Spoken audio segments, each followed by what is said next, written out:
آج سے ہزاروں سال قبل کی بات ہے کہ ملک بابل میں ایک بادشاہ کی حکومت تھی جس کا نام نمرود تھا۔ نمرود نہایت ظلم شخص تھا۔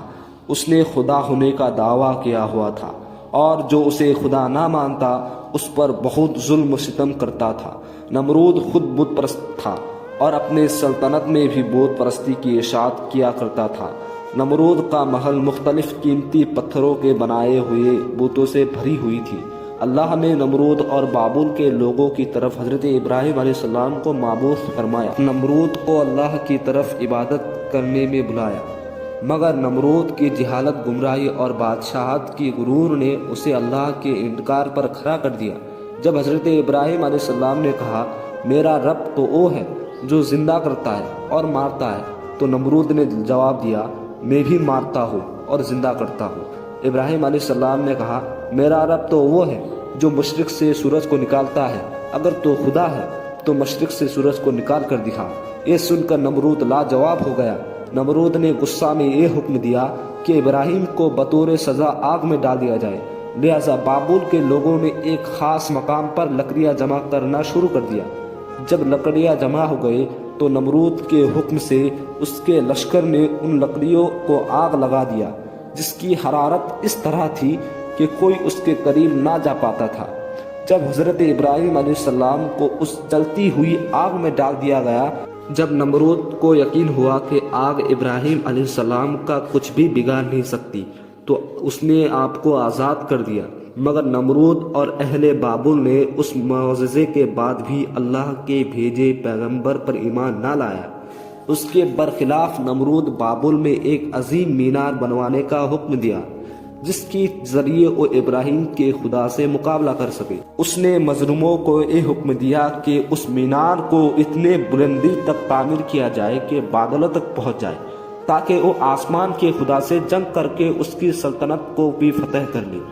جب یہ مینار تعمیر ہوا اور بادلوں کو چھونے لگی تو نمرود اس پر چڑھ کر خدائی کا دعویٰ کرتا تھا اور آسمان کی طرف دیکھ کر خدا کو للکارتا اور لوگوں سے کہتا آسمان کا خدا کوئی جواب نہیں دے رہا ہے کیونکہ وہ میرا مقابلہ نہیں کر سکتا۔ لہٰذا یہ دیکھ کر نمرود کو پوجنے والوں کی تعداد میں اور تیزی سے اضافہ ہو رہا تھا اور لوگ اس کے آگے سجدہ کر رہا تھا۔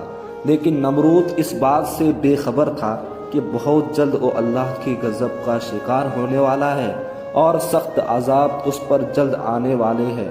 اللہ نے ایک فرشتوں کو نمرود کے دربار پر بھیجا۔ اس نے نمرود کو ایمان قبول کرنے اور لاشریک معبود پر ایمان لانے کی دعوت دی، مگر غرور سے نمرود نے انکار کر دیا۔ فرشتے نے نصیحت کرتے ہوئے کہا خدا کی قدرت اور طاقت تم اور تمہارے فوج سے زیادہ ہے۔ اگر وہ چاہے تجھے اپنے سب سے کمزور مخلوق کے ذریعے ہلاک کر سکتا ہے۔ لہٰذا نمرود نے خدا سے مقابلہ کرنے کا تقاضا کیا۔ فرشتے نے نمرود کو 3 دن کی مہلت دی جس میں اس نے اپنے تمام لشکر کو جمع کیا اور پوری طاقت و قوت کے ساتھ جنگ کے لیے تیار ہوا۔ تیسرے دن کی صبح اللہ نے مچھروں کا ایک جماعت بھیجا جو تعداد میں اتنے زیادہ تھے کہ سورج کی روشنی نظر نہیں آتی تھی۔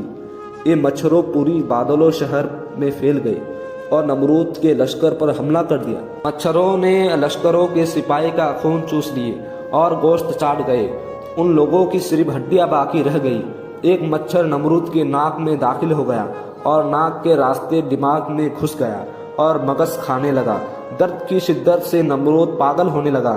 اس نے اپنے تکلیف ختم کرنے کے لیے اپنے سپاہی کو سر پر ڈنڈا اور تھپڑ مارنے کو کہا۔ جب یہ لوگ نمرود کے سر پر ڈنڈا مارتا تو مچھر کاٹنا چھوڑ دیتا اور جب ڈنڈا نہ پڑتے تو مچھر کاٹنا شروع کر دیتا۔ حالات اتنے خراب ہو گیا کہ جو لوگ بھی نمرود کے دربار میں آتے وہ اسے چپل سے اپنے سر پر مارنے کو کہتے۔ 400 سال تک جوتے ڈنڈے پڑتے رہے اور خدائی کا دعویٰ کرنے والا اور اتنی بڑی سلطنت کا بادشاہ ذلت کا موت مارا گیا۔